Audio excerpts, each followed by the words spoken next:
Okay so कल तक हमने क्या क्या डिस्कस कर लिया था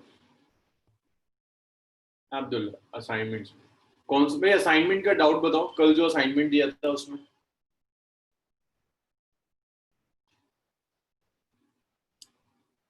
असाइनमेंट के किस क्वेश्चन में डाउट्स हैं? किसी का कोई डाउट है तो बताइए, डिस्कस करते हैं उसे।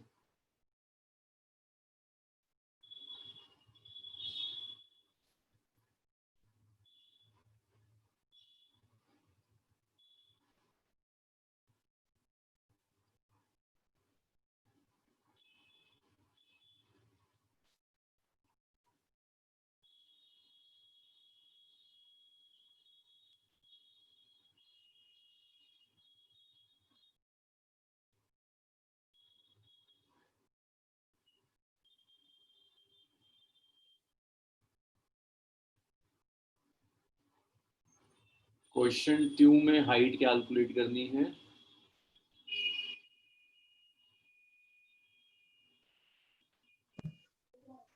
Sir question 4। क्वेश्चन नंबर 2 है, क्वेश्चन नंबर 4 है। देखिए,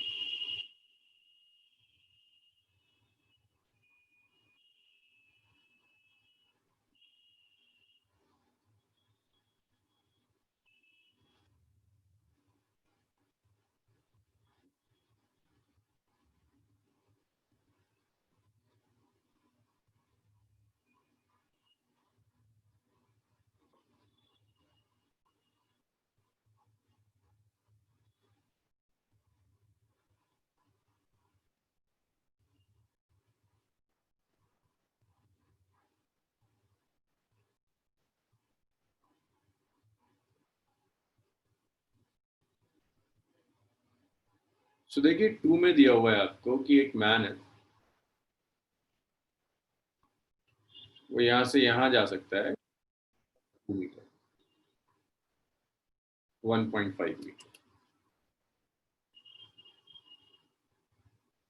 अर्थ की सरफेस पर।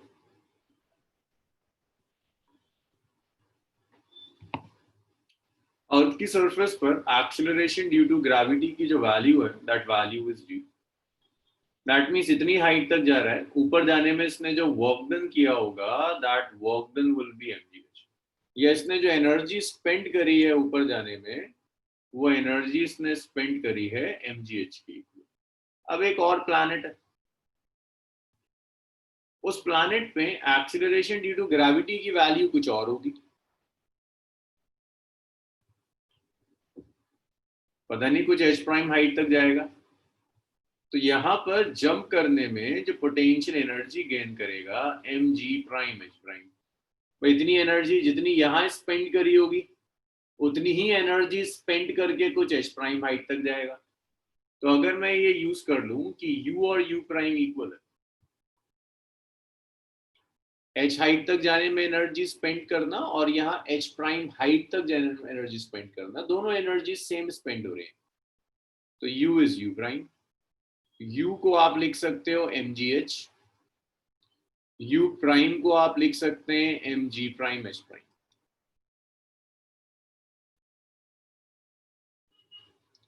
m से m कैंसिल हो गया, h प्राइम आ जाएगा, it's g h by g prime. ठीक है जानवी। भाई जानवी, कल आप कहाँ थी? मैं आपसे पूछता ही रह गया, आपका कोई रिस्पॉन्स ही नहीं था। कल क्या प्रॉब्लम थी? एच प्राइम आ गया जी एच बाय जी प्राइम।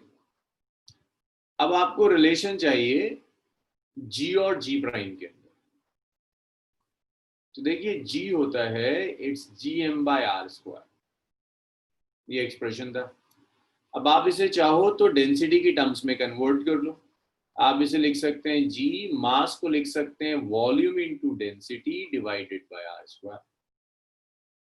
तो ये जी आ जाएगा, it's ji, volume is 4/3 pi are cube into rho divided by are square. Are square से क्यूब कैंसिल हो गया, जी आ गया 4/3 पाई जी आर। इसे सेकेंड इक्वेशन ले लो। जी प्राइम जब आप लेंगे तो जी प्राइम होगा, जी तो सेम रहेगा, मास चेंज हो जाएगा, रेडियस चेंज हो जाएगा। तो इसको आप ऐसे लिख सकते हैं, इट्स जी। और जब इस पूरे को सॉल्व करूंगा तो जी प्राइम का भी ये एक्सप्रेशन आ जाएगा, जी प्राइम आ जाएगा 4/3 pi G R prime into rho prime.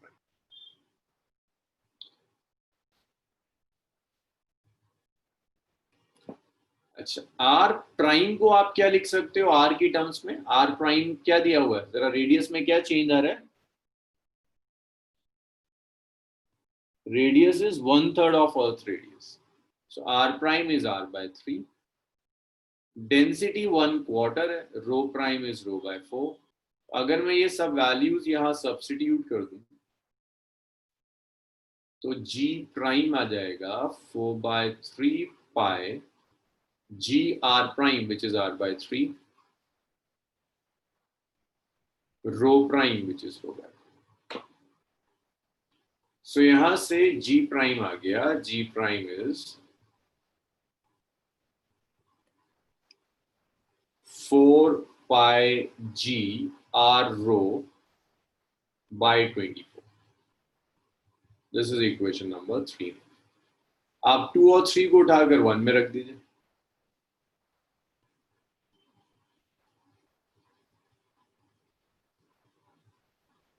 तो आपका H प्राइम आ जाएगा, इट्स G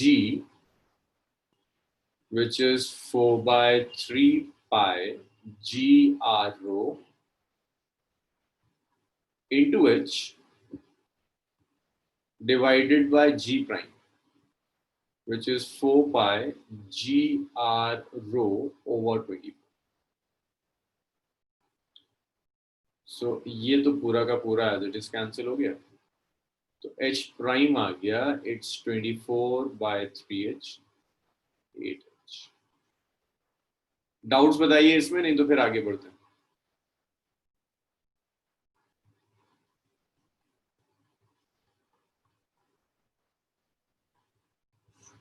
भाई इतना क्लियर हुआ? Yes, sir.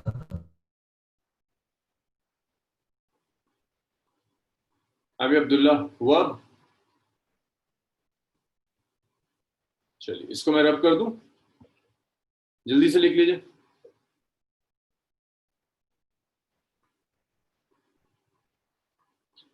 हाँ मानस मन, अब क्वेश्चन नंबर 4 लेते हैं।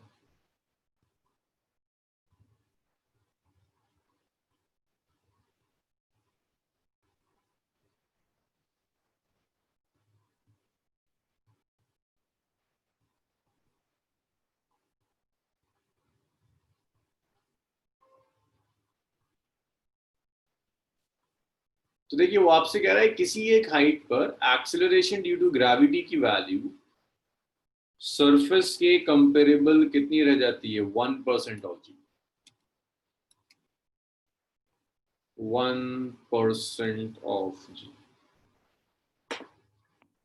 अब जी प्राइम हमने कल लिखा था, जी प्राइम कितना था? जी 1 - d/r is 1% of g, that means 1/100। तो देखिए जी से जी कैंसिल हो गया, 1 - d/r आ गया 1/100, तो 1 - 1/100 आ गया d/r, 99/100 आ गया d/r,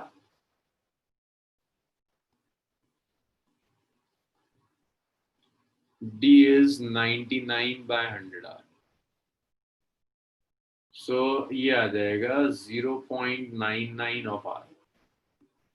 सो d आ गया 0.99 into radius of earth, which is 6.4 into 10 raised to the power 6 meter।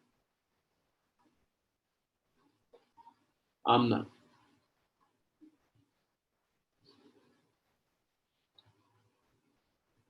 Amna equation of motion से without acceleration due to acceleration तो दोनों जगह अलग अलग लिए होंगे ना आमना? Yes, sir. Yes, sir. एक ही बात है, एक ही बात। अब्दुल्ला तो आपका किलोमीटर में आ जाएगा, दोनों ही सही है। 6400 से आप मल्टीप्लाई करेंगे तो किलोमीटर में आ जाएगा। डेप्थ होती है माइनस में, जितनी डेप्थ में आप जाओगे।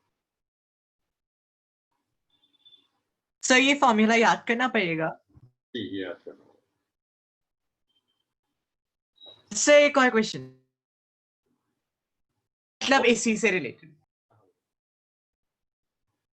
सर इसमें अगर हमने जी डैश को g/100 लिया और उसको इक्वेशन में पुट किया gm को कांस्टेंट लेके, तब कैसे होगा ये सॉल्व?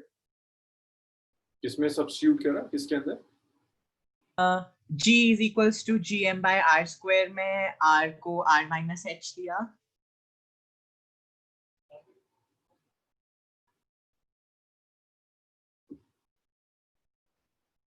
ये कह रहे हो? Yes sir. हाँ तब भी कर लेंगे, लेकिन ये जी प्राइम की वैल्यू फिर लिखोगे तुम 1 इंटू 1/100 इंटू 9.8, राइट? ये लेंदी हो जाएगा बहुत ज्यादा, कैलकुलेशन टफ हो जाएगी। जी की वैल्यू रख दो, मास की वैल्यू रख दो, और एक तो gm/r माइनस डी स्क्वायर नहीं होता है, gm प्राइम होता है। जब अर्थ में कुछ डेप्थ में जाओगे तो मास भी चेंज हो जाता है। तो तुम बहुत टफ कर रहे हो, पूरी डेरिवेशन तुम्हें रिपीट करनी होगी। ये नहीं होगा यस सर। ना, इसको डायरेक्टली ऐसे नहीं लिख सकते gm/r माइनस डी, क्योंकि ये जो m है ये m गड़बड़ करेगा। जब आप डेप्थ में जाते हैं तो मास चेंज हो जाता है, स्मॉल पोर्शन का मास होता है जो इफेक्ट करता है, ये यूज नहीं कर सकते। चलिए इसको मैं रब करूं। सर जी सर अगर हम दोनों प्लैनेट्स की ग्रेविटी कंसीडर करें तो मैन जो इनिशियल वेलोसिटी से जंप करता है वो कांस्टेंट। दोबारा दोबारा बोलो, क्या कह रहे हो गौरव? सर अगर इससे हम इक्वेशन ऑफ मोशन से सॉल्व करते हैं वो प्लैनेट वाले क्वेश्चन को, तो सर जो इनिशियल वेलोसिटी है वो कांस्टेंट होगी। इनिशियल वेलोसिटी दोनों के लिए सेम लेनी होगी, तभी जाकर सॉल्व होगा, तभी जाकर कुछ हाइट पे जाएगा। एक बार पिछले वाली वो दिखा दीजिए एक बार।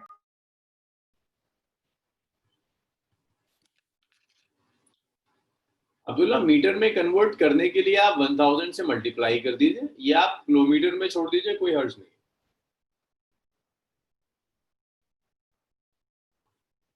आप किलोमीटर में छोड़ दीजिए या आप 1000 से मल्टीप्लाई कर दीजिए, वो कोई मेजर इशू नहीं है।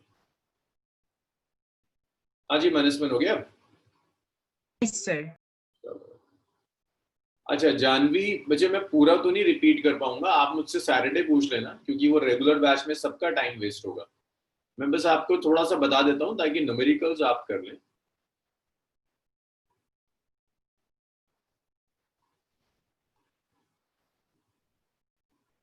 ओके हो गया, चलो।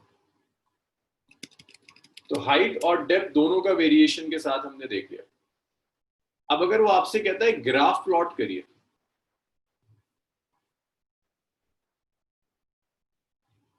अगर आप हाइट के साथ जाओगे, वेरिएशन विद हाइट,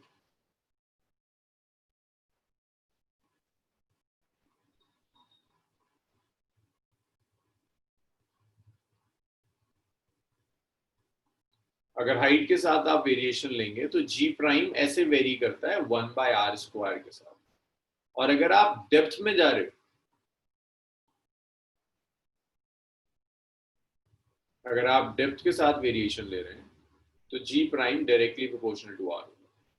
ये दो चीजें आपको याद रखनी है। अगर हाइट के साथ देख रहे हो वेरिएशन तो 1/r² से जाएगा, अगर डेप्थ के साथ वेरिएशन देख रहे हो तो आर के साथ जाएगा। वो आपसे कहता है ग्राफ प्लॉट कीजिए, एक सिंगल ग्राफ।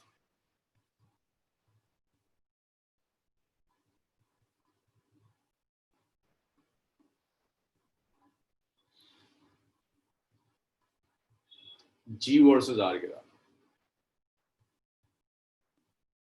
और अर्थ के सेंटर से स्टार्ट कर रहे हैं, r equal to 0 means the center. अच्छा ये डिस्कशन तो रह ही गया था, रुको रुको, डेप्थ में यार एक चीज और लिखना। डेप्थ वाली जो कैलकुलेशन थी, ये आया था ना expression, g prime is g1 minus d/r। मैं नीचे लिख रहा हूं, इसे यार प्लीज डेप्थ में ऐड कर लेना, ये काम की चीज इन डेप्थ। डेप्थ में करेंगे तो जी प्राइम का एक्सप्रेशन होगा G1 माइनस dy, ये डेप्थ में एक्सप्रेशन।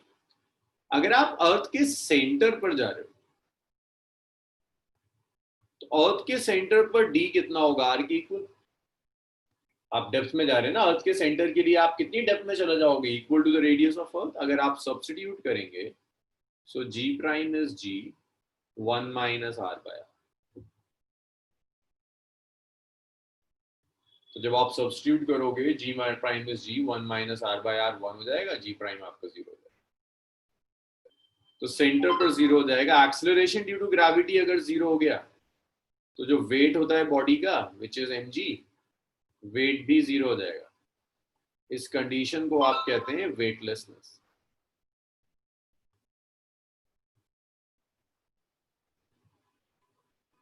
इसको आप वेटलेसनेस कहोगे।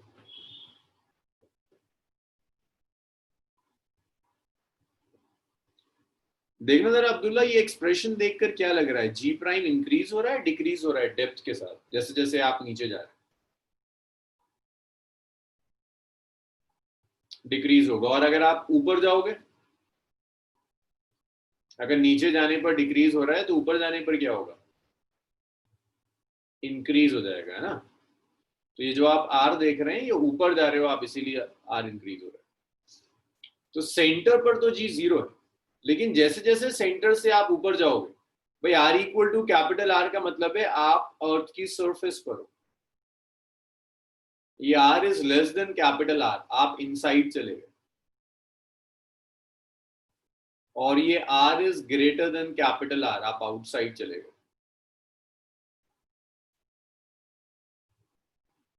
W is mg prime equal to 0, weight 0 होता है ना, जब g प्राइम 0 हो जाएगा तो वेट 0 हो जाएगा। इसी को कहते हैं वेटलेसनेस। बहरहाल ये देखिए, r इक्वल टू 0 सेंटर है, r equal to capital r surface है, r is less than capital r inside, r is greater than capital r outside. तो जब तक आप इनसाइड हैं रिलेशन लीनियर है, ग्राफ स्ट्रेट लाइन होगा। जैसे ही आप बाहर जाना शुरू करेंगे 1 बाय आर के साथ वेरी करेगा, ये ऐसे जाएगा directly proportional to r, inversely proportional to r square. Center पर 0 है, जैसे जैसे अंदर से सरफेस तक जाओगे इंक्रीज होगा, फिर बाहर जाओगे 1 बाय आर स्क्वायर से डिक्रीज हो जाएगा। इतना लिखिए और मुझे बताइए इस ग्राफ तक अगर कोई परेशानी। तो हाँ जी। एक ऐसा भी पॉइंट आएगा जिसमें जी की वैल्यू 0 होगी। हाँ, अगर आप अर्थ से इनफाइनाइट डिस्टेंस पे चले जाए तो जी 0 हो जाएगा। अर्थ से अगर आप इनफाइनाइट डिस्टेंस पे चले जाएं, इन्फिनिटी पे चले जाएं, तो अर्थ का ग्रेविटेशनल पुल नहीं होगा। जब अर्थ का ग्रेविटेशनल पुल नहीं होगा तो 0 हो जाएगा। तो फिर इस G prime is inversely proportional to 1 by are square है, इस ग्राफ का शेप क्या होगा? उस ग्राफ का शेप हाइपरबोलिक ही तो है, इसको हाइपरबोलिक शेप कहते हैं। ये दिख रहा है, ये लाइन आगे जाकर 0 को अप्रोच कर रही है। Yes sir. अगर को अप्रोच करेगा ये 0 हो जाएगा। This shape is known as hyperbola, hyperbolic shape.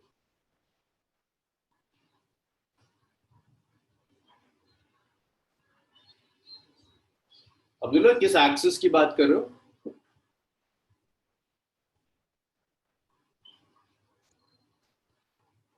अच्छा अब्दुल्ला, जहां ये एक्सिस को टच करेगा वहां जी की वैल्यू कितनी हो जाएगी तुम्हारे अकॉर्डिंग? और वो पॉइंट कौन सा होता है जहां जी 0 हो जाए? इनफाइनाइट।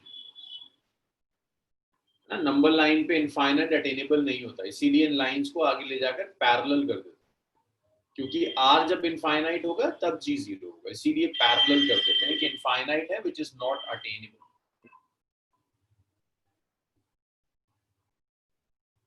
चलिए इतना लिखिए फिर आगे बढ़ेंगे।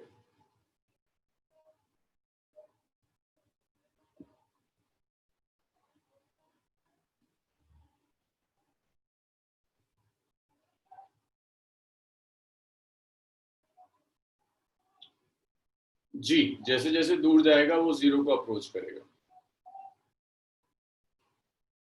सर हाँ जी, जी दो जगह जीरो हुआ है ना। जी जी, दो जगह जीरो होगा, एक अर्थ के सेंटर पर, एक इन्फिनिटी। मैं रब कर दूं सब।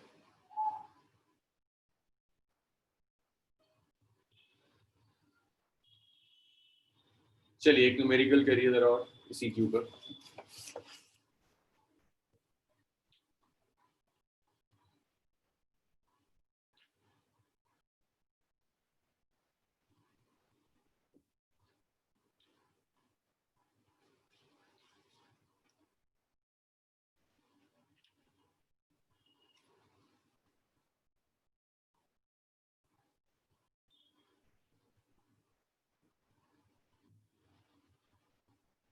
क्वेश्चन देखो, assuming earth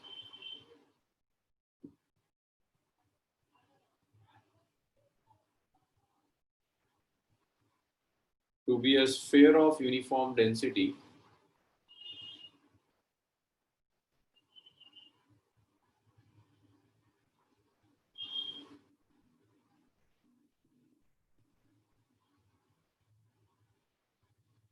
A part. Calculate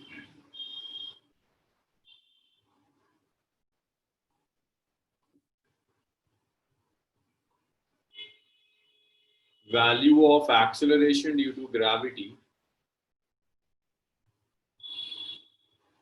at first part.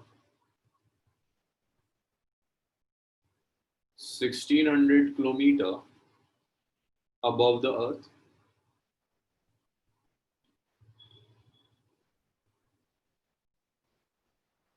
Second part. 1600 kilometer below the earth.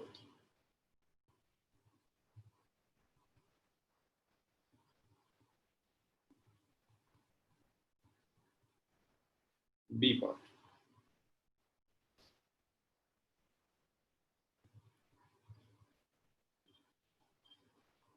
Find rate of variation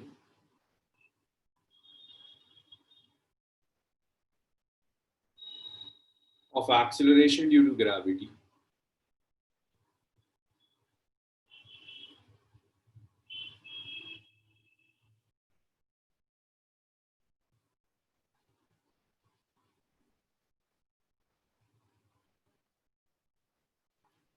with distance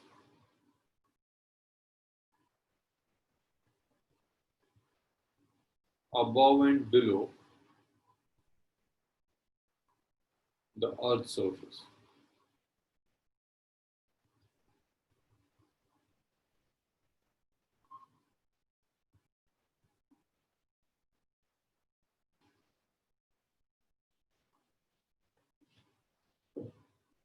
भाई आप लोगों के पास 3 मिनट है, सॉल्व करिए और आंसर रिपोर्ट कीजिए चैट रूम में। पहले जरा सी कुछ कैलकुलेशन सीखो, आंसर्स कैलकुलेट कीजिए और रिपोर्ट कीजिए चैट रूम।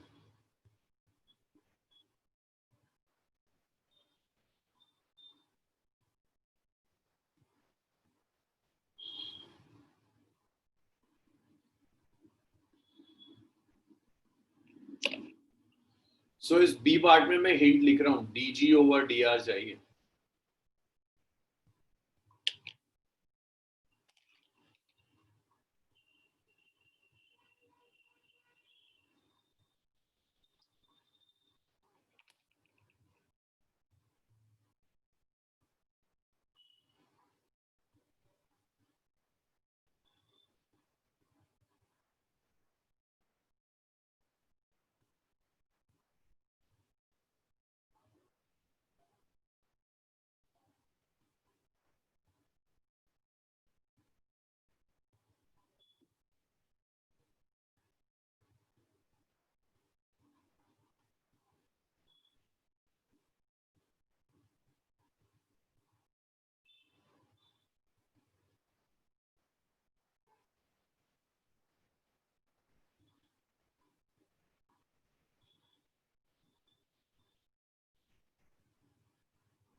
1 मिनट और रह गया, सिर्फ मानस का आंसर आया और किसी का नहीं।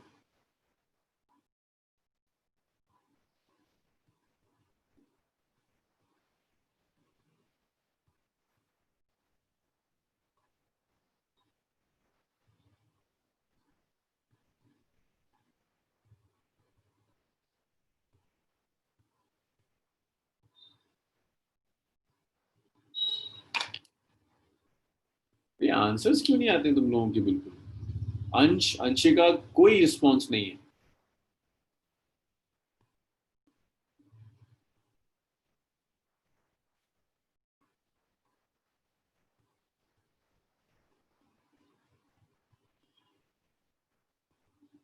चलो, अब्दुल हन्नान का कुछ आंसर आया, अनुभव क्षेत्री हो गया।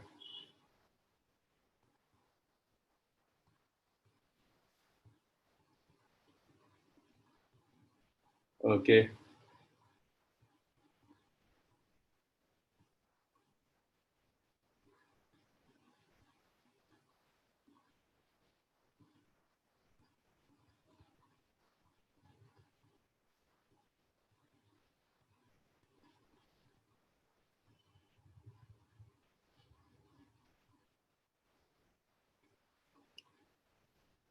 चलो 4 मिनट भी हो गए, 4 लोगों के आंसर आए।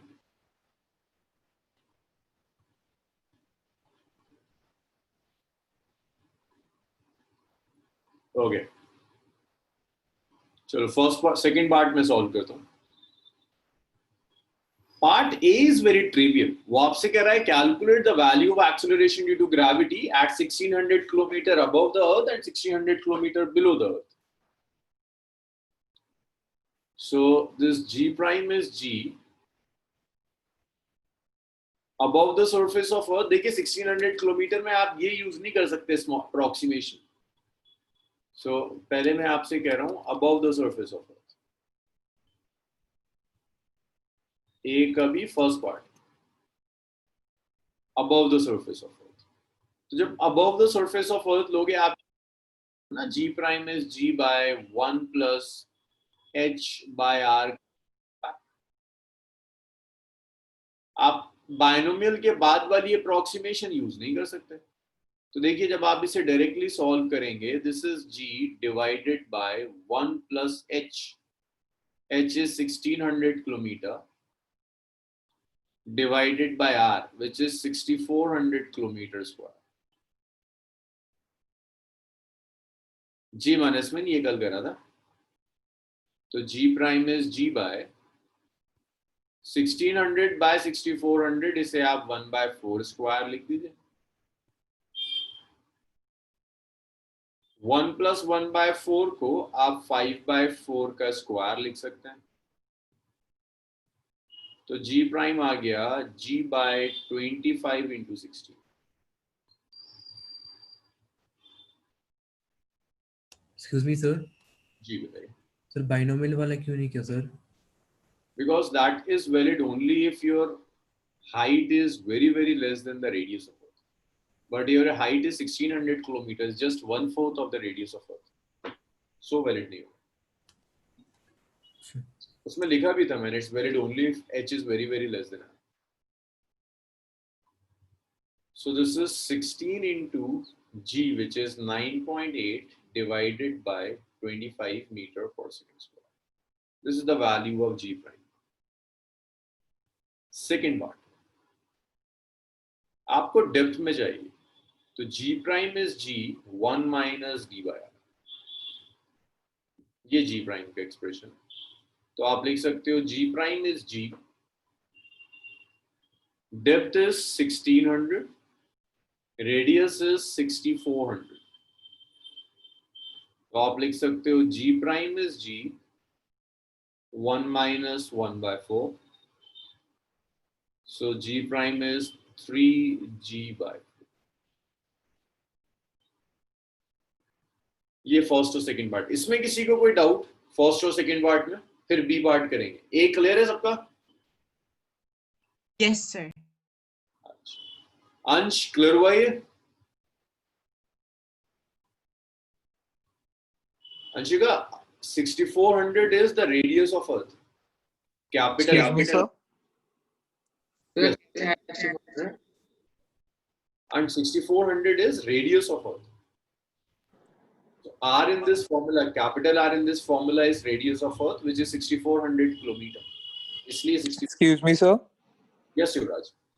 सर मेरी क्लासेस में से हो गई थी और मैं लेट आया था, तो सर मेरे को एक चीज मेरे को समझ आ गया वैसे पूरा, बट मेरे को ये जी प्राइम के बारे में पूछना था। जी प्राइम और जी में क्या फर्क है? G है acceleration due to gravity अर्थ की सरफेस पर, which is 9.8. जी सर। G प्राइम है कुछ हाइट पर, जब आप हाइट पर ले जाओगे G ओ की, सर समझ गया सर, समझ गया। और ये डेप्थ। जी सर समझ गया। जगह आप 9.8 रख सकती हैं, तो ये आ जाएगा 3/4 into 9.8 मीटर पर second square.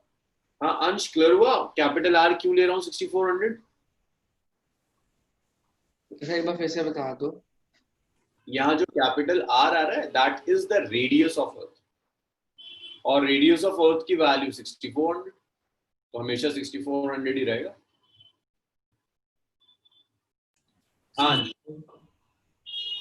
Sir, shouldn't we be converting all of these kilometer into meter? क्योंकि standard तो वही होता है सर, chapter 2 में वही किया था।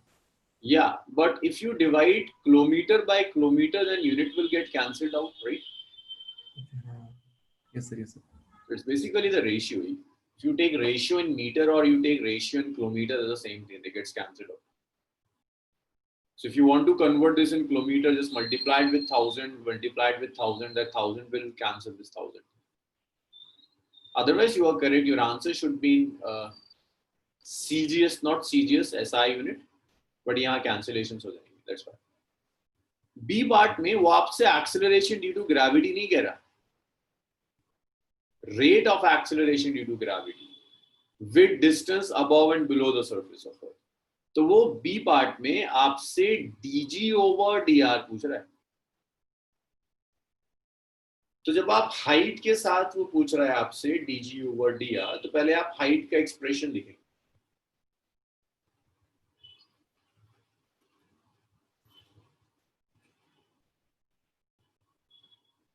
सर ये dg by dr क्या होता है सर? डिफरेंशिएट करोगे, तुम्हें change in d with respect to r चाहिए। dg over dr means you are differentiating g with respect to r. This is change in g with respect to r. So अगर मैं g का expression लिख दूं, अब जब g prime कह रहा है तो g प्राइम ले लो। g प्राइम हाइट के साथ आता था expression gm by r square, not r square, r plus x square। इसे आप g की टर्म्स में कन्वर्ट कर दीजिए, यहाँ r स्क्वायर से मल्टीप्लाई कीजिए, यहाँ r स्क्वायर से मल्टीप्लाई कर दीजिए। सो ये जो टर्म आ जाएगी ये gm by r स्क्वायर, ये g हो जाएगा। सो इट्स g, मैंने कल भी लिखा था, r square by small r square. और आप ऐसे लिख सकते हैं कि आपका g प्राइम आ गया, it's g r square into r to the power -2। चलो इसको डिफरेंशिएट कर कर सब अपने अपने आंसर्स लिखिए भाई, जल्दी से सब डिफरेंशिएट करो इसे और आंसर लिखो चैट रूम में। स्मॉल आर में और कैपिटल आर में क्या डिफरेंस है? सो जानवी, अगर ये अर्थ है, ये कैपिटल आर है, पार्टिकल यहां रखा है h हाइट पर, ये पूरा डिस्टेंस r प्लस h है, जिसे स्मॉल आर कहते हैं। सबने लिखा ये? क्वेश्चन तो ये था ना कि rate of variation of acceleration due to gravity above and below the surface of earth. जब हम रेट ऑफ वेरिएशन कहते हैं ना मानस, तो उसमें आपको वेरिएशन हर स्मॉल एलिमेंट के साथ चाहिए, तो वो dg dr होगा। आप जो लिख रहे हो ना परसेंटेज चेंज, देखो आप परसेंटेज चेंज कैसे लोगे, g prime minus g divided bye g into 100। तो आपने g के अंदर फ्रैक्शनल चेंज निकाल दिया, और ये मैं आपसे कह रहा हूँ g में डिस्टेंस के साथ कैसे चेंज हो रहा है वो निकालिए। क्वांटिटीज ही अलग है, ये फ्रैक्शनल चेंज निकाला हुआ है, ये क्वांटिटी अलग है, dg over dr। Yes sir, समझ गया। पार्ट बी में g का क्या फॉर्मूला है?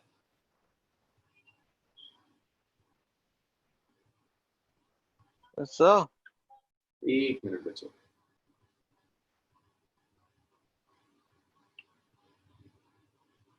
हाँ, 1 सेकंड।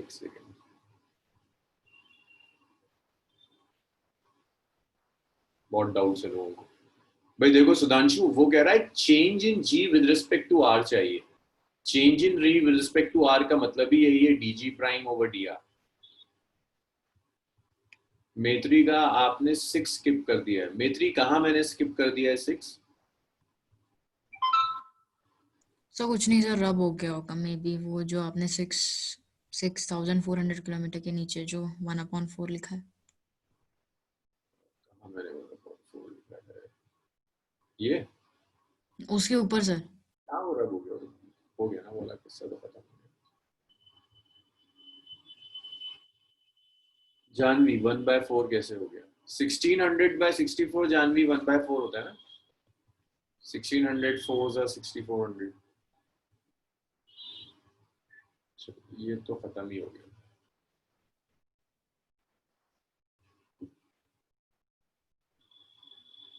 चलिए इतना लिख लिया आप लोगों ने, रब कर दूं इसे, कुछ आगे बढ़े। डाउट। हाँ अनुभव बोलो।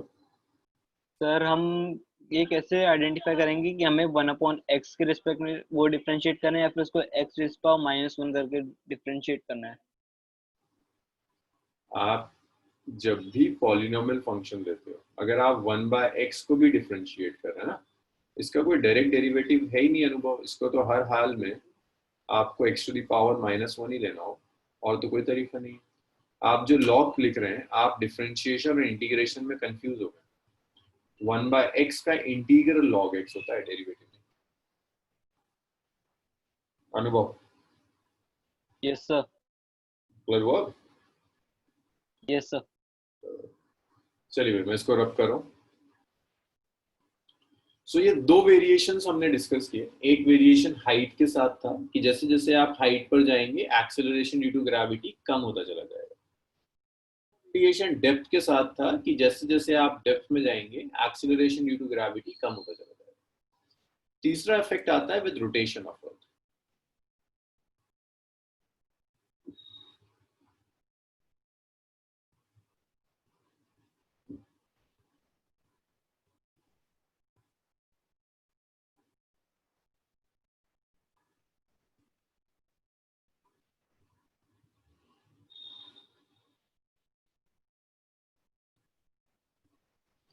अर्थ के रोटेशन का इफेक्ट है कि जब अर्थ रोटेट कर रही है तो चीजें कैसे वेरी करेंगी। तो अगर ये अर्थ है,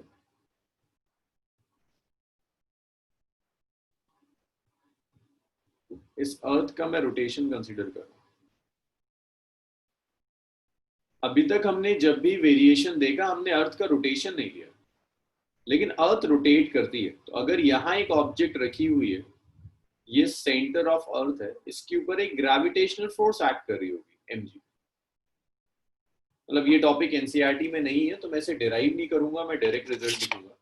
मुझे बता सकता है कोई कि अर्थ के रोटेशन की वजह से कौन सी एक्स्ट्रा फोर्स इस पर एक्ट करने लगेगी?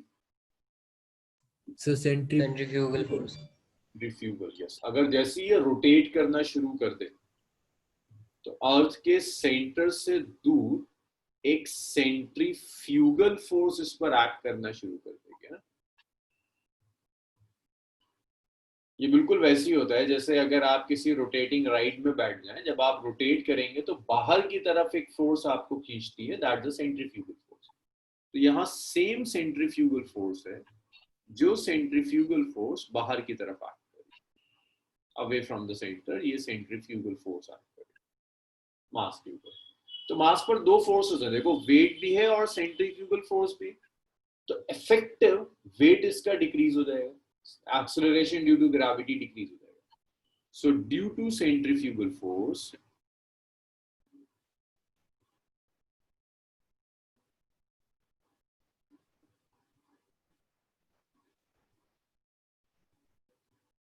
value of acceleration due to gravity decreases। तो सेंट्रीफ्यूगल फोर्स की वजह से एक्सेलरेशन ड्यू टू ग्रेविटी की वैल्यू धीरे धीरे कम होती चली जाएगी, और ये आपका acceleration due to gravity g prime आ जाएगा g minus r omega square cos square lambda. अब ये देखो लैम्डा क्या चीज है, लैम्डा इज लैटिट्यूड।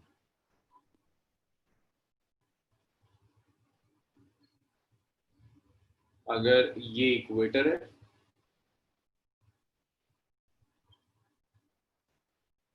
तो इस एंगल को ज्योग्राफी में लैम्डा कहते हैं। कि आपने अर्थ की सरफेस के किसी भी पॉइंट को अर्थ के सेंटर से कनेक्ट कर दिया, वो लाइन इक्वेटर के साथ जो एंगल बनाती है उस एंगल को लैम्डा कहते हैं, latitude.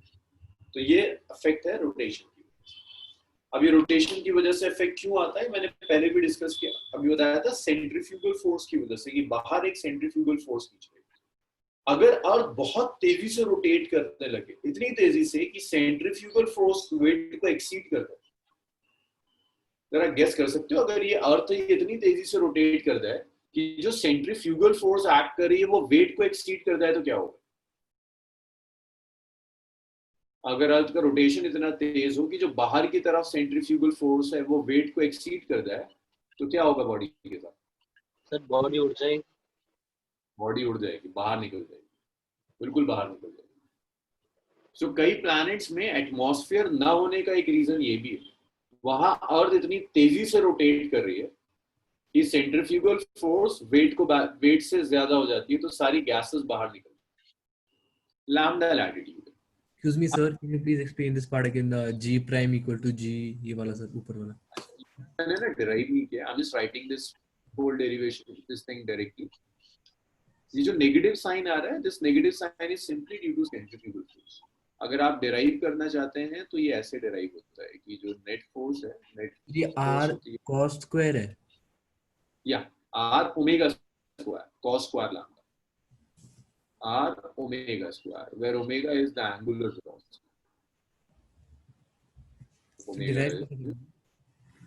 Derivation, actually this topic is not in NCERT.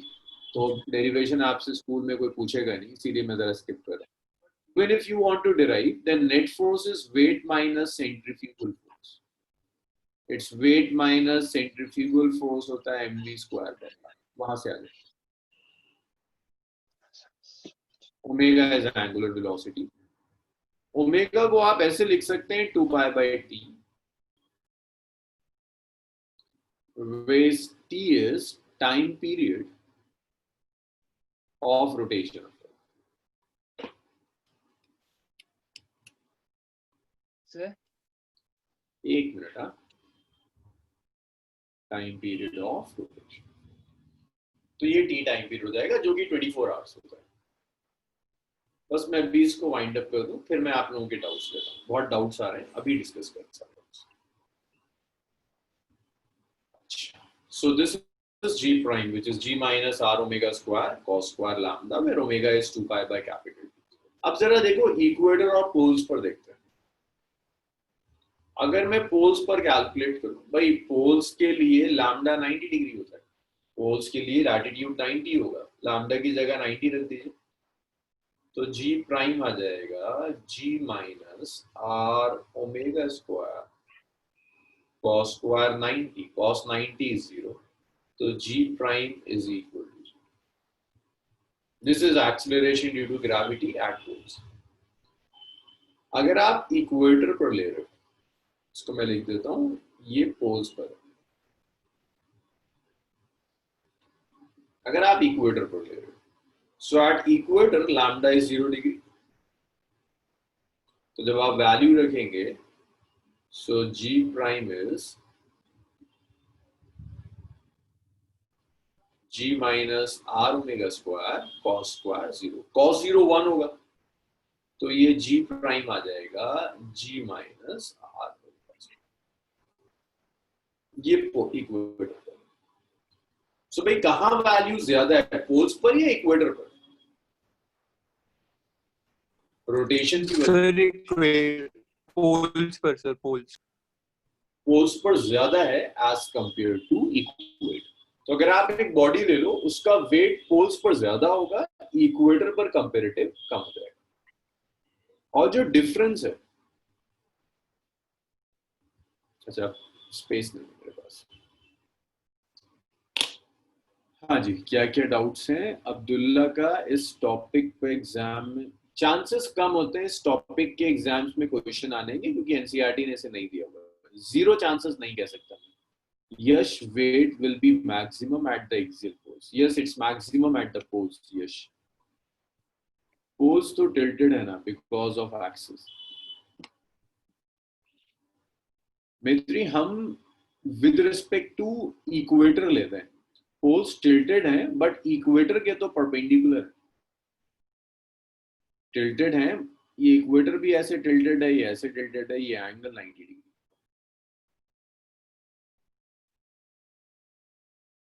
90 degree.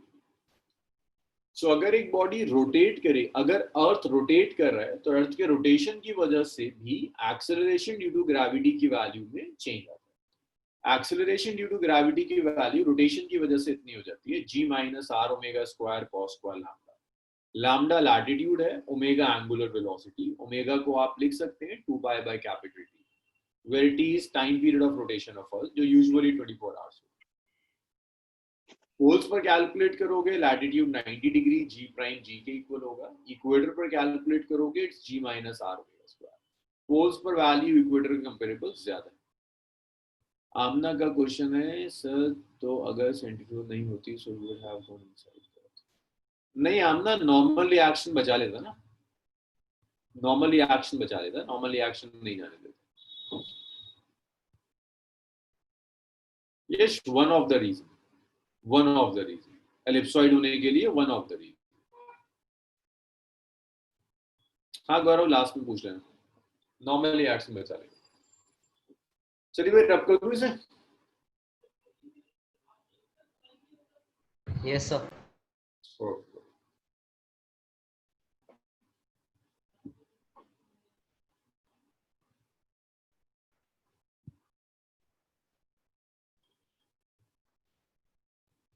अच्छा, इसके बाद शेप ऑफ अर्थ की वजह से भी इफेक्ट पड़ता है। देखिए, earth is not a perfect sphere, it's an ellipsoid.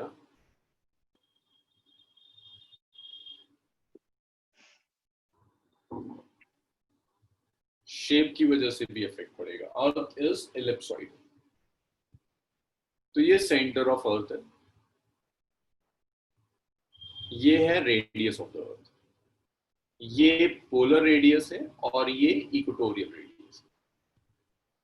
तो polar radius is greater than, sorry, equatorial radius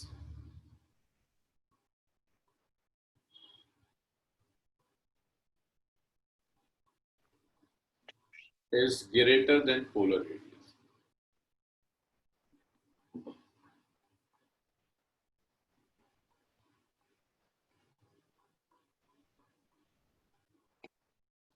कि इक्वेटर का रेडियस पोल के रेडियस से ज्यादा है, r e is greater than r. जब आप एक्सेलरेशन ड्यू टू ग्रेविटी लोगे, acceleration due to gravity on surface of earth at poles and at equator. Poles और इक्वेटर पर जब आप एक्सेलरेशन ड्यू टू ग्रेविटी लेंगे तो देखिए, पोल्स पर एक्सेलरेशन ड्यू टू ग्रेविटी होगा gm over r t square.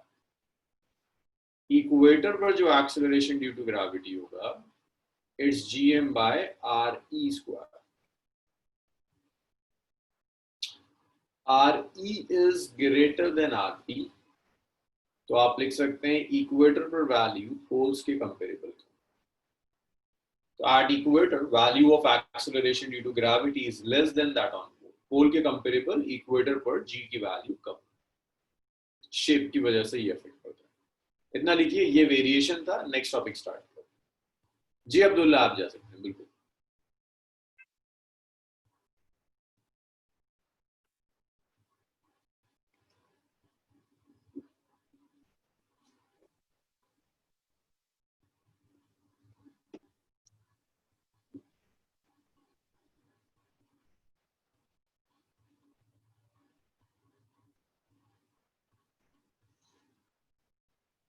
जी अब्दुल्ला, क्लास है, बिल्कुल है class.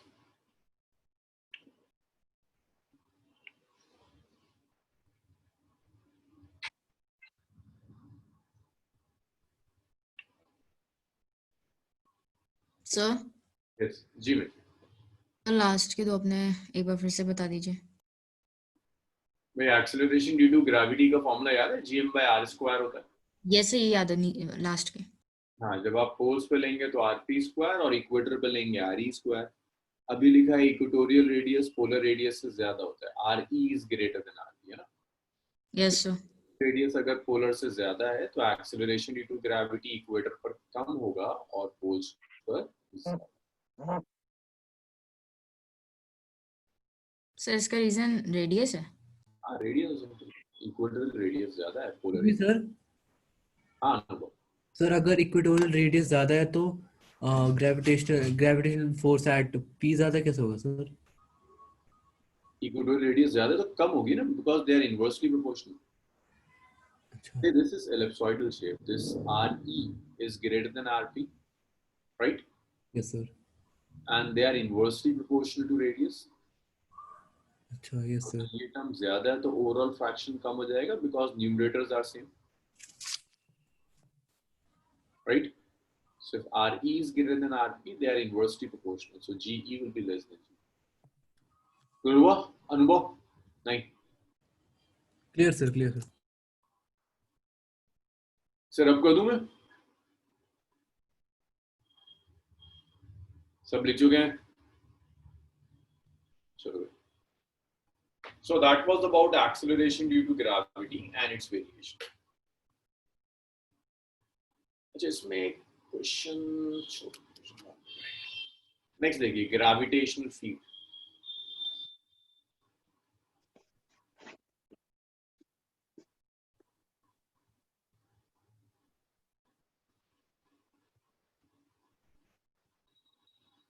The next topic is gravitational field और gravitational field intensity.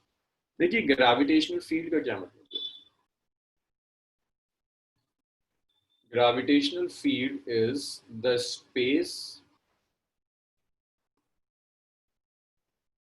around a mass in which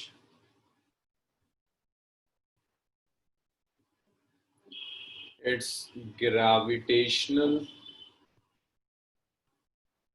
force exists. It is property of a single mass.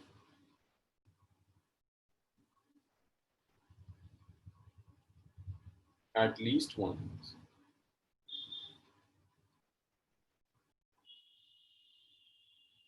So देखिए समझिए इसका क्या मतलब है। अगर मैं एक मास ले लूं, ये मैंने एक मास ले लिया, रेडियस इज आर, मैं आपसे कह रहा हूं इस मास की वजह से यहां पर कहीं फील्ड कैलकुलेट कीजिए, मास से दूर यहां पर कहीं पर आप फील्ड कैलकुलेट कीजिए। तो फील्ड का मतलब है ये मास है, इसके अराउंड एक स्पेस होगी, जिस स्पेस में अगर आप कोई और मास लेकर आते हैं तो ये मास उस दूसरे मास को अट्रैक्ट कर सकता है, फोर्स एग्जर्ट कर सकता है। यहां मैं दूसरा मास लेकर आया इसकी फील्ड में तो ये अट्रैक्ट कर लेगा, इसकी फील्ड के बाहर लेकर गया तो ये अट्रैक्ट नहीं कर पाएगा। ऐसे समझ लो रीजन ऑफ इन्फ्लुएंस, वो रीजन जितने रीजन में कैपिटल एम का इन्फ्लुएंस एग्जिस्ट करता है उसे आप कहोगे फील्ड। जब तक आप फील्ड में कोई दूसरा मास लेकर आते हो तो कैपिटल एम इस मास को अपनी तरफ अट्रैक्ट कर लेगा, फील्ड के बाहर लेकर जाओगे इसका इफेक्ट नहीं होगा। ये कुछ ऐसा है कि मैंने पेन लिया, मैं आपसे कहता हूं इस पेन की मैग्नेटिक फील्ड, ग्रेविटेशनल फील्ड इस रूम में एग्जिस्ट कर रही है। दैट मींस इस रूम में कोई दूसरा मैं मास लूंगा तो ये वाला पेन उस मास को अट्रैक्ट कर सकता है, लेकिन इस रूम के बाहर जाऊंगा इसका इफेक्ट खत्म हो जाएगा, तो इसकी ग्रेविटेशनल फील्ड एग्जिस्ट नहीं कर रही। जैसे अर्थ की ग्रेविटेशनल फील्ड एक रीजन तक एग्जिस्ट करती है, उस रीजन में अगर आप कोई दूसरा मास लेकर आते हैं तो अर्थ उससे अट्रैक्ट कर सकता है। तो मास के अराउंड वो स्पेस जहां उसकी ग्रेविटेशनल फील्ड एग्जिस्ट करती है उसे आप ग्रेविटेशनल फोर्स अप्लाई कर सकता है, उसे आप फील्ड दो। तो यहां पर फील्ड जनरेट कर रहा है कैपिटल एम, तो कैपिटल एम को हम कहते हैं सोर्स मास।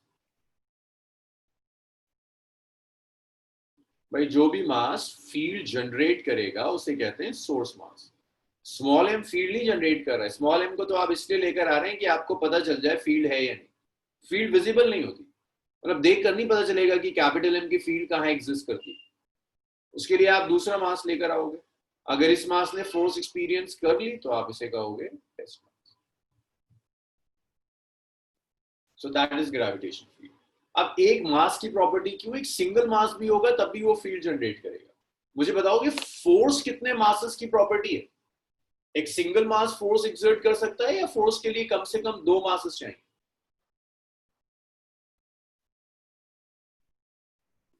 फोर्स कितने मासेस की प्रॉपर्टी? एक सिंगल मास होगा तब भी फोर्स एक्सर्ट कर देगा और need at least 2 masses. Gravitational force मैत्री हम two masses. Gravitational force is property of 2 masses. कम से कम 2 मासेस होंगे तो ग्रेविटेशनल फोर्स होगी। एक सिंगल मास से नहीं आएगी, बट फील्ड एक सिंगल मास भी जनरेट करेगा। That is gravitation. ओके, अब इस ग्रेविटेशनल फील्ड के बाद, ये ग्रेविटेशनल फील्ड तो स्पेस हो गई। अब इसकी स्ट्रेंथ मेजर करने के लिए हम एक क्वांटिटी यूज करते हैं, जिस क्वांटिटी को कहते हैं gravitational field intensity. Excuse me sir. हाँ जी। वो मैं नेट कनेक्शन पोर हो गया था सर, थोड़ा मैं मिस कर गया सर। ये मेरे को समझ नहीं आया कि डायग्राम में ये क्या हुआ सर। ओके, ये एक मास है। ग्रेविटेशनल फील्ड मास के अराउंड वो स्पेस है जितनी स्पेस में ये मास ग्रेविटेशनल फोर्स एक्सर्ट कर सकता है। एक मास जितने रीजन में ग्रेविटेशनल फोर्स एक्सर्ट करेगा उस रीजन को ग्रेविटेशनल फील्ड कहते हैं। That is simple. जैसे अर्थ है, एक रीजन है अर्थ के बाहर जहां तक अर्थ किसी और मास को अट्रैक्ट कर सकता है, उस रीजन को आप ग्रेविटेशनल फील्ड कहेंगे। जहां जैसे मैंने यहाँ येलो वाला मास लिया है, मैं आपसे कह रहा हूँ डॉटेड रीजन में इसकी ग्रेविटेशनल फील्ड है। मींस इस डॉटेड रीजन में आप कोई और मास लेकर आते हैं तो ये वाला बड़ा मास इसको अट्रैक्ट कर लेगा। इसकी फील्ड के बाहर लेकर जाओगे तो ये इसको अट्रैक्ट नहीं कर पाएगा। अफेक्ट सिर्फ यहाँ तक एग्जिस्ट करता है। जो फील्ड जनरेट कर रहा है उसे सोर्स मास कहते हैं। जिस मास को आप सिर्फ इसलिए लेकर आ रहे हैं कि ये फोर्स एक्सपीरियंस कर ले, उसे आप टेस्ट मास कहते हैं। असल में फील्ड विजिबल नहीं होती, तो मैं आपसे कहूं कि ये पेन है, इसकी फील्ड कहां तक एग्जिस्ट कर रही है, देख कर नहीं पता चलेगा। आप कोई दूसरा पार्टिकल लेकर आओ, इस पेन ने उसे अट्रैक्ट कर लिया, जहां तक अट्रैक्ट करेगा वहां तक फील्ड एग्जिस्ट करेगा। अब देखिए ग्रेविटेशनल फील्ड इंटेंसिटी का क्या मतलब। Gravitational field intensity is simply strength of gravitational field at a point. किसी एक पॉइंट पर ग्रेविटेशनल फील्ड की वैल्यू क्या होगी, उसे ग्रेविटेशनल फील्ड इंटेंसिटी कहते हैं।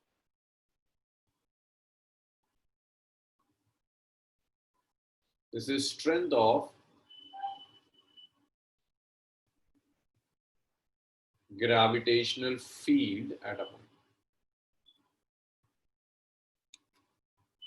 So किसी एक पॉइंट पर ग्रेविटेशनल फील्ड की क्या वैल्यू होगी, उसे आप ग्रेविटेशनल फील्ड इंटेंसिटी कहते हैं। सो ये मास है, ये इस टेस्ट मास को अपने, अब देखो इसको कैलकुलेट कैसे करते हैं।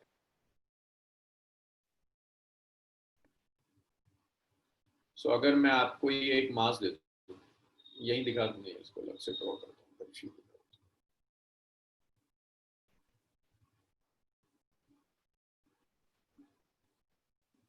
भाई फर्क ढंग से समझना, ग्रेविटेशनल फील्ड मास के अराउंड सिंपल एक स्पेस है, जिस स्पेस में उसका पुल एग्जिस्ट करता है उसे फील्ड कहेंगे। इसी तरह से ये अगर स्फीयर है, रेडियस इज आर, मैं कहता हूँ यहाँ इसकी फील्ड कैलकुलेट करके बताओ मुझे इसकी फील्ड कितनी। तो आप यहाँ क्या करोगे, एक टेस्ट मास रखोगे, ये सोर्स मास है capital M, this is source mass. जो फील्ड जनरेट कर रहा है वो सोर्स है, जिसे टेस्ट करने के लिए ला रहे हो उसे टेस्ट मास कहते हैं। भाई अगर ये फील्ड में रखा हुआ है तो सोर्स मास टेस्ट मास पर फोर्स एक्सर्ट करेगा, ग्रेविटेशन फोर्स। अब फील्ड की लैंग्वेज में कहते हैं कि ये फोर्स डायरेक्टली इस मास ने नहीं एक्सर्ट करी, फोर्स फील्ड ने एक्सर्ट। ये कुछ ऐसा है, ये पेन नीचे क्यों गिर रहा है, इस पेन को मैंने यहां रख दिया, नीचे क्यों जा रहा है? अबे कुछ तो पता होगा तुम्हें। Gravity of earth. ग्रेविटी कौन अप्लाई कर रहा है? अर्थ। मैं ऐसे कह सकता हूँ कि अर्थ की ग्रेविटेशनल फील्ड से पुल कर रही है। Yes sir. Yes sir. Yes, sir. Gravitational field generate की हुई है, वो ग्रेविटेशनल फील्ड इस पेन पर फोर्स एक्सर्ट कर रही है जिसकी वजह से ये पेन नीचे जा रहा है। सो F इज gravitational force.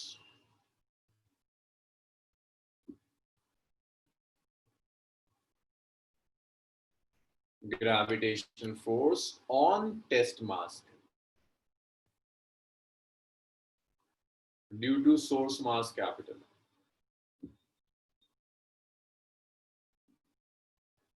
तो सोर्स मास की वजह से टेस्ट मास पर जो फोर्स है दैट फोर्स इज इट। तो ग्रेविटेशनल फील्ड इंटेंसिटी ऐसे डिफाइन करेंगे, gravitational field I is simply the ratio of force on test mass divided by the magnitude of test mass. It's simple ratio of force or test mass. The force experienced by test mass divided by the magnitude of test mass. That's intensity. इसकी जो SI unit होगी भाई force by mass है तो इसकी SI unit newton per KG हो जाएगा। हाँ जी, डाउट्स बताइए। ये सिंपल सी डेफिनेशन है। टेस्ट मास ने जो भी फोर्स एक्सपीरियंस करी उस फोर्स को टेस्ट मास से डिवाइड करो तो ग्रेविटेशनल फील्ड आएगी सोर्स मास की। चलिए देखिए,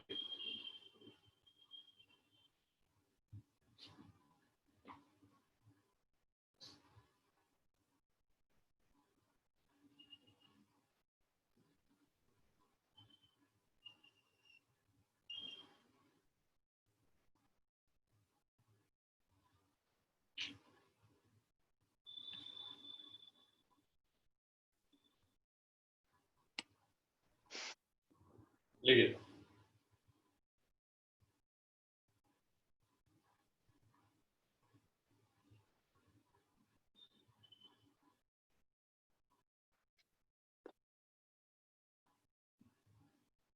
एक्सक्यूज मी सर।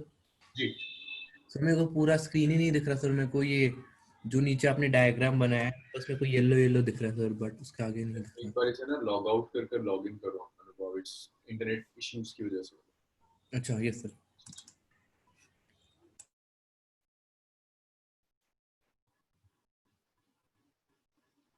जी में3 ये दोनों जगह यूज होता है।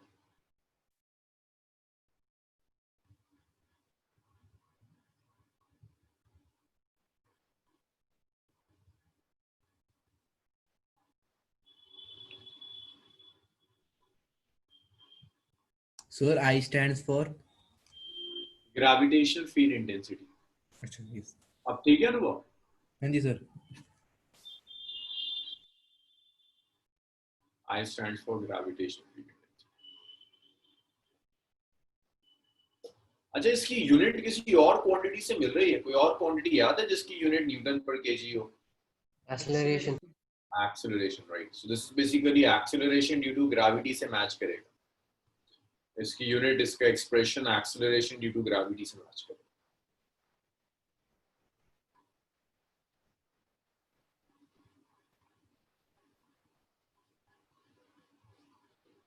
सो देखो इसकी डेफिनेशन कैसे लिखेंगे आप।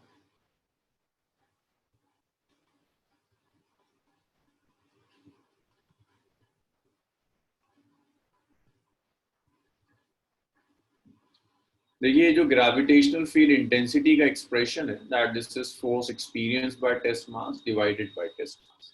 यहां से आप लिख सकते हैं कि अगर आपका test mass 1 kg, if it is 1 kg, तो आप I को एग्जैक्टली F के इक्वल लिख सकते हैं। यहीं से डेफिनेशन आ जाएगी that gravitational field intensity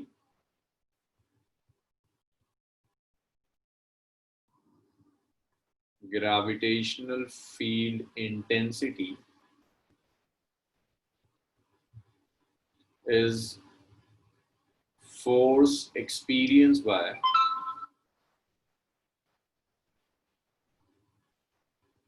unit test mass.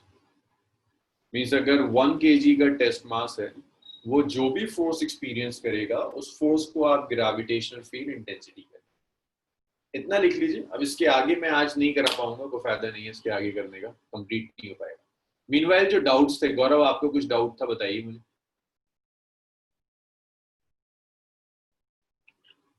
Sir yes गौरव। हाँ, मेरे को ना ये